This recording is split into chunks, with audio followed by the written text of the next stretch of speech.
Hello my fellow gnomes. In this episode I'm going to be showing you how to add all sorts of items in your games. We've got little stationery, we've got stuff inside of the drawers, sometimes we have coins, and sometimes if we have a special room where we've got a key here as well for that door that's locked. And I also have my special kitchen area full of special little ingredient bottles that we spawned in on all of the shelves. So if you want to expand your game and make a little setup like this, then keep watching and I'll show you how we did it. So carrying on where we left off, we've got all this beautiful furniture now, but we're not really using any of it. Now you'll see I've got these little green dots because in the model tab, you've got constraint details. I've got them turned on so I can see these little location attachments we created a few episodes ago inside of our drawers. But I can add them anywhere I like. I don't have to add them inside the drawer. So I could copy one and say, select the top of the drawer and paste one in. And then I could move it around sort of up here slightly onto the corner. And then I've got a bunch more locations over on these tables and over on these drawers and all that good stuff. Now, previously we were just positioning the keys based entirely on the handle of the key, which worked fine for the key, but if we want to have more types of objects that we want to place, such as a coin, then that's going to cause us some trouble. So I've just made this coin object, I'll just paste that in, and this is very straightforward. It's just literally a model containing a part with two decals inside of it. Now, what I would like to do is have a bit more flexibility on exactly where I'm placing the objects. So to do this, I'm actually going to copy this a little attachment point. Right, I'm going to copy it and I'm going to place it inside of my key handle like so. And you'll notice when I do so, the orientation actually changes. So you see these yellow and orange arrows. And then if I select this one, you see there we go. The yellow arrow is pointing up and the orange is to the right. So if we want it to match that position, we're going to need to rotate it round like so. So we will just rotate that round. So now yellow's up and orange is to the right.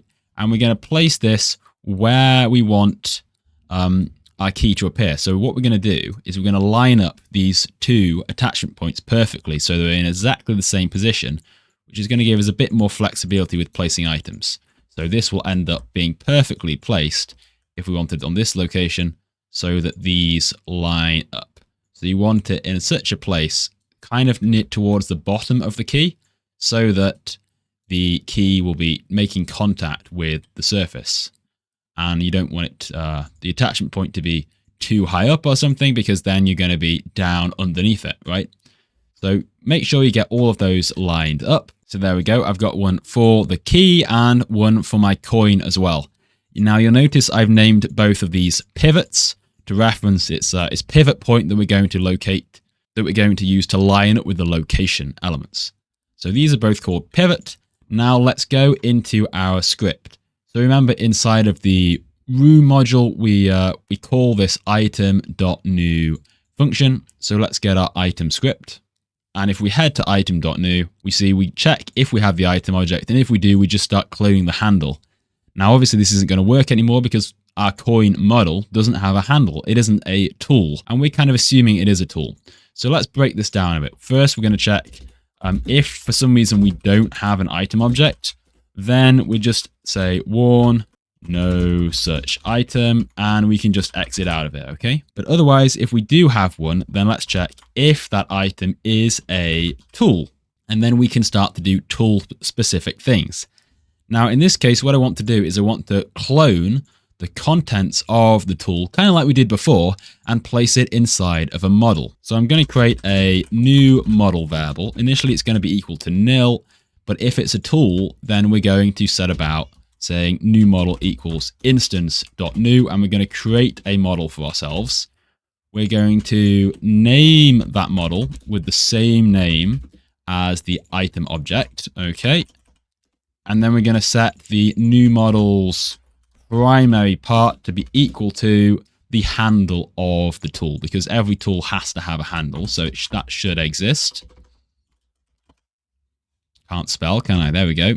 And now we're going to remove these two lines about the item handle because we're not going to use that anymore. We're going to use our pivot attachment in order to position things. And then all of this logic about the welding and the prompts, we're going to move all that outside of this if block to just down below. And now where we were referencing item handle before, now we're going to reference the new model dot primary part. So paste that in here, here, and new model dot parent equals location. We'll come back to this item.interact in a moment.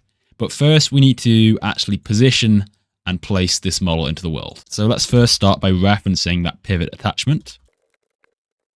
And now we want to get the position of it, which is kind of like an offset relative to the location that we want to go to, because we need to line both of those attachment points up. So we'll get the world C-frame of the location we're going to spawn it in, and then we're going to modify that by our pivot. And now once we've done that, we can set our new model.parent into the location. Well, we've actually already done that, so we can remove this line down here. We're going to do it up here. And now once we've added it into the world, we can position it. So new model pivot to the offset times by our position. Oh, and I knew I was forgetting something. We created our new model, but we haven't actually added anything into it yet. So before we set that primary part, let's go about cloning the contents of the tool into the model. So for I object in the item object, and we'll get the children.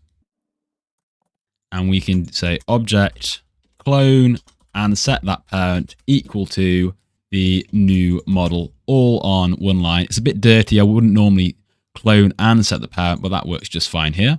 My key is really simple, my tool, because it only has the handle inside of it. But if you have a more complex tool with more parts, which we're going to do later, then we actually need to set up all the welds again, because the welds are going to break when we transfer it from a tool into a model.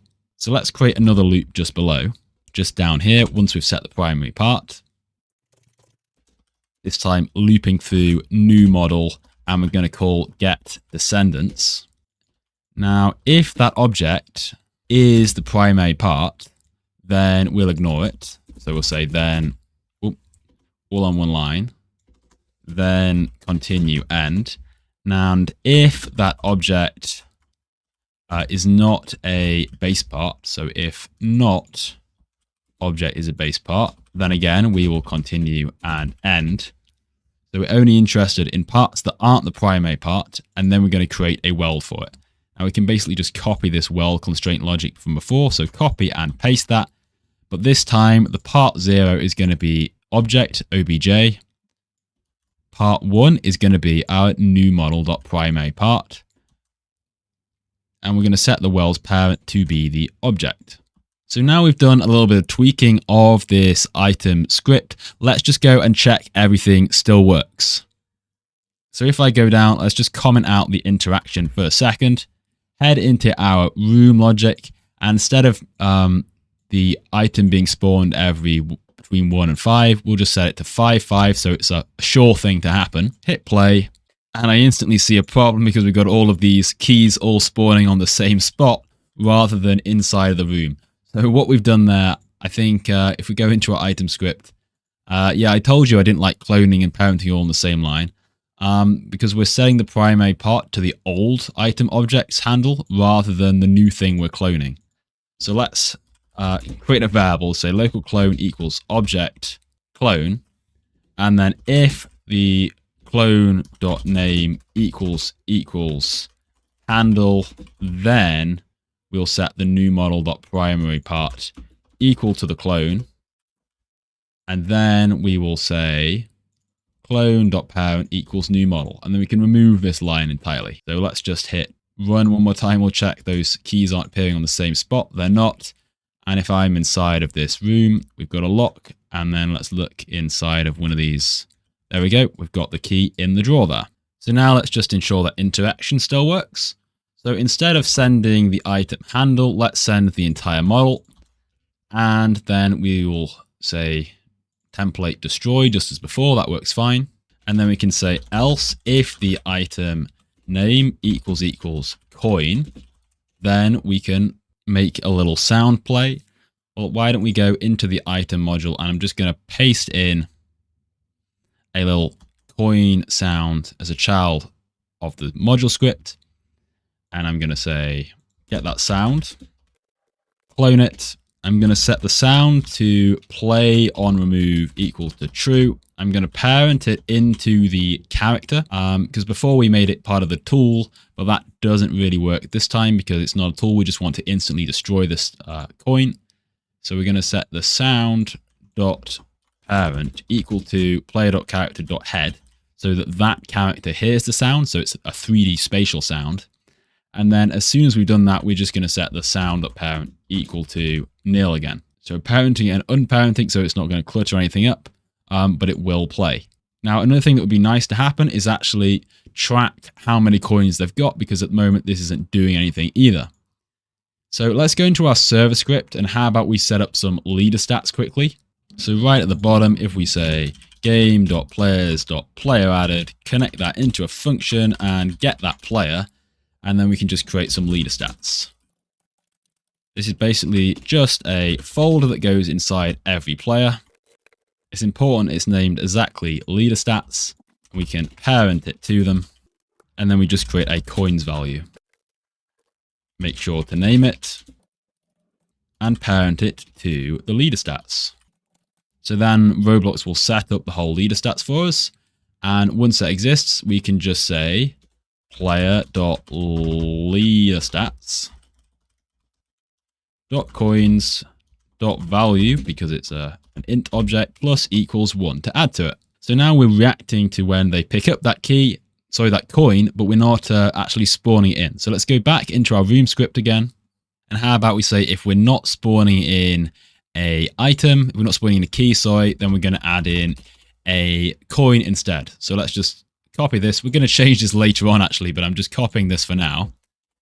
And we're going to say item.new is a coin. We'll put it in a random location again. And if we go and we hit run, we can play if we wanted. Oh, we've got an error down there.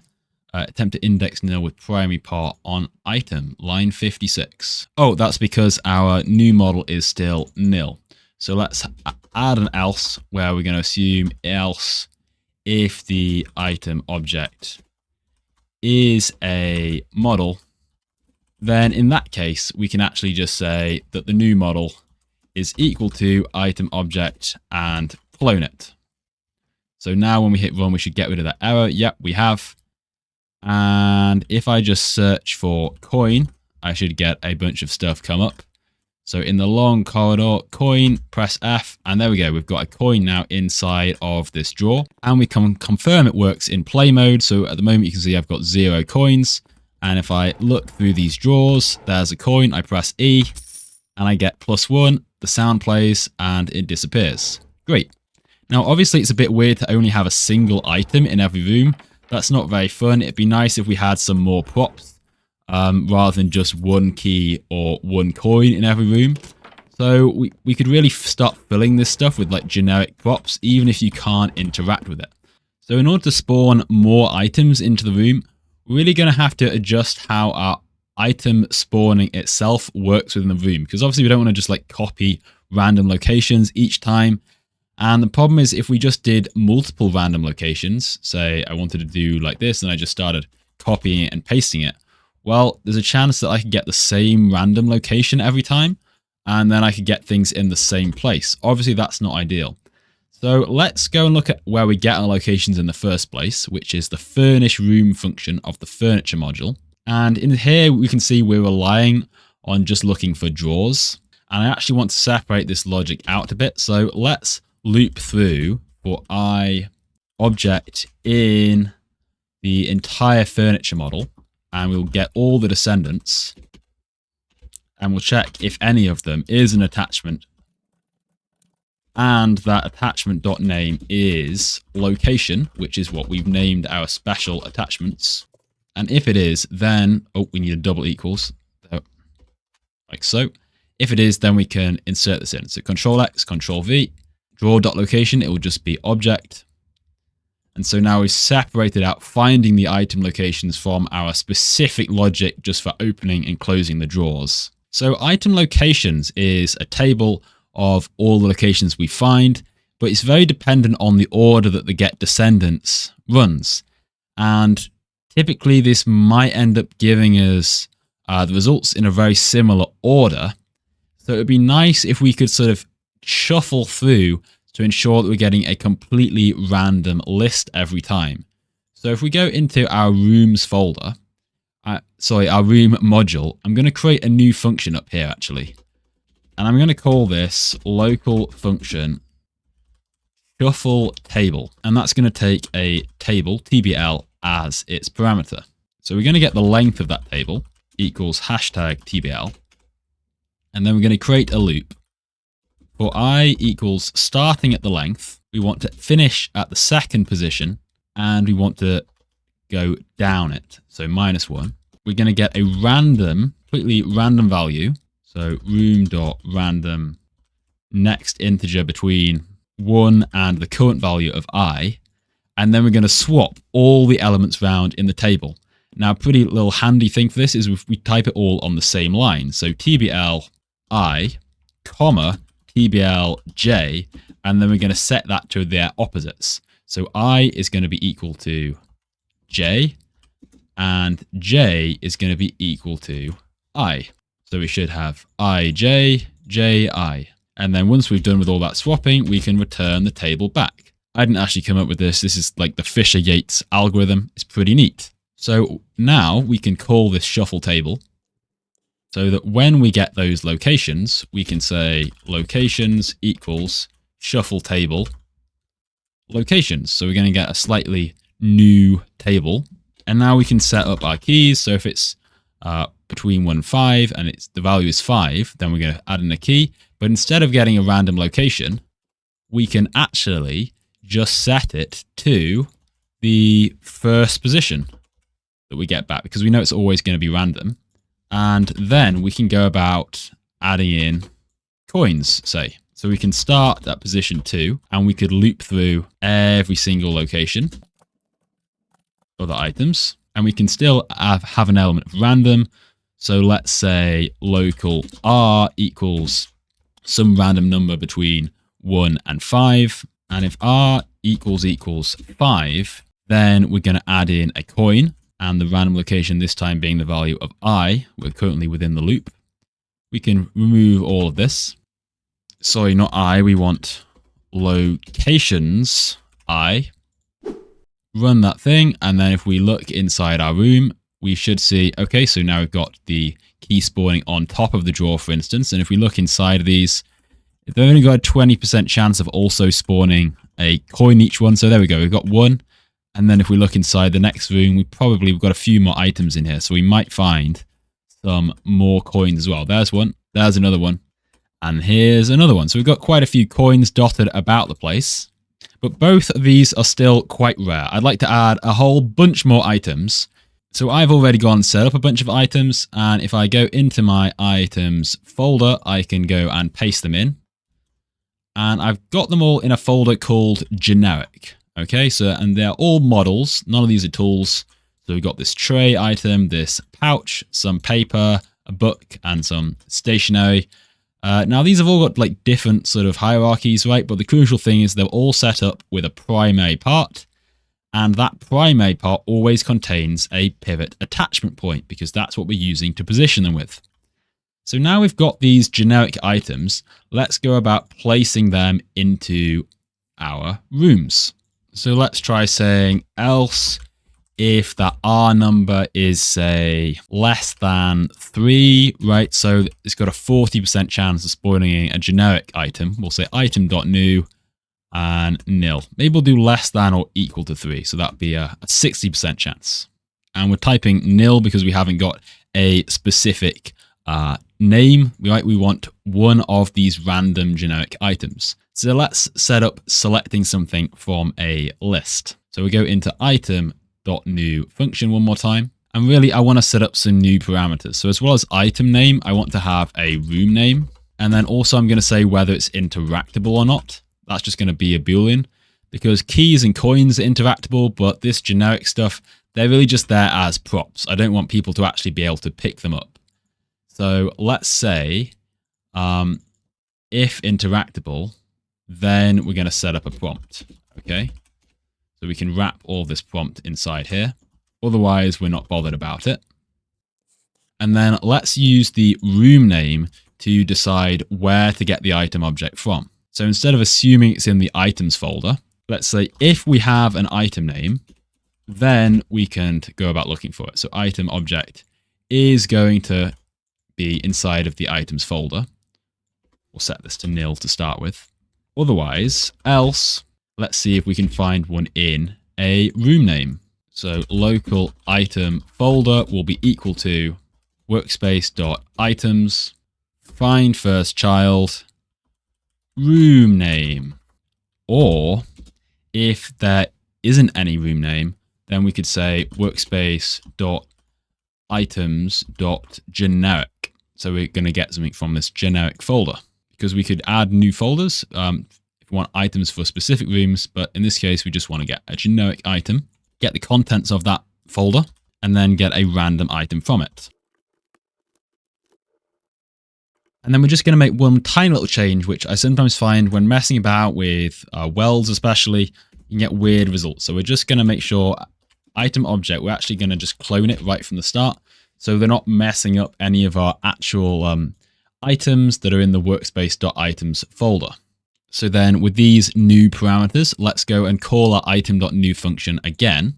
So make sure we pass in the newroom.name as the third argument to all of these item.new functions. And then additionally, we've got that whether it's interactable or not. So a key is interactable, we set that to true. A coin is interactable, we set that to true. But for a generic item, no, that doesn't need to be interactable.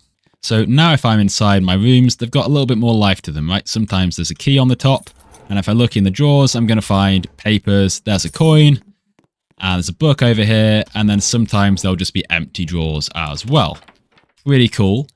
Now, we might remember previously in the last episode, we created specific rooms. And if we have a specific room, we might want to have specific items inside of it. So I'm just going to set my kitchen to be room 2, just temporarily. So now when I go into my kitchen, we can see I'm going to get loads of coins on all of these item locations on all the shelves. But that's not really what I want, because instead I want to have kitchen items in my kitchen, of course. So let's hit stop, and I'll paste in my kitchen items that I've created. You see I've got these various jars. All of these are actually set up as tools, and they all have a pivot attachment point. We've got various things. We've got salt and pepper and pouches and jars and so on. So now if I'm playing the game, and I go into my kitchen, I'm going to see my kitchen themed items. Now I'm still getting a lot of coins. Now I could adjust the coin probability. Maybe I want to do that as well. But to be honest, I don't even want coins to be spawning in my kitchen at all. Get these coins out of my kitchen. So to do that is pretty easy. I just go into my room function again. And how about when we have this specific room name parameter, we can actually use that in terms of our item spawning. Now, there's a whole bunch of ways we can modify it, but I think what I'm going to want to do is I just want to say, if we do have the kitchen, then in that case, I want every single location. So every single location, I want to be filled with a generic kitchen item. Okay. Otherwise, then we can do all of this generic stuff. Okay, so now the shelves will be a bit fuller. Rather than just having a 60% chance of spawning, it will be 100% chance. Let's play, see what this looks like. Into my kitchen we go. And we've got much fuller looking shelves. We haven't got keys anywhere. We have these items. Now, in the next episode, we're going to look at how we can interact with these items and actually use these to build out our special kitchen area, because we're going to create a lock that you can only operate unless you create the perfect recipe in the kitchen. So we're kind of creating our own little version of the library indoors. But that's all for this episode. So thank you very much for watching, and goodbye!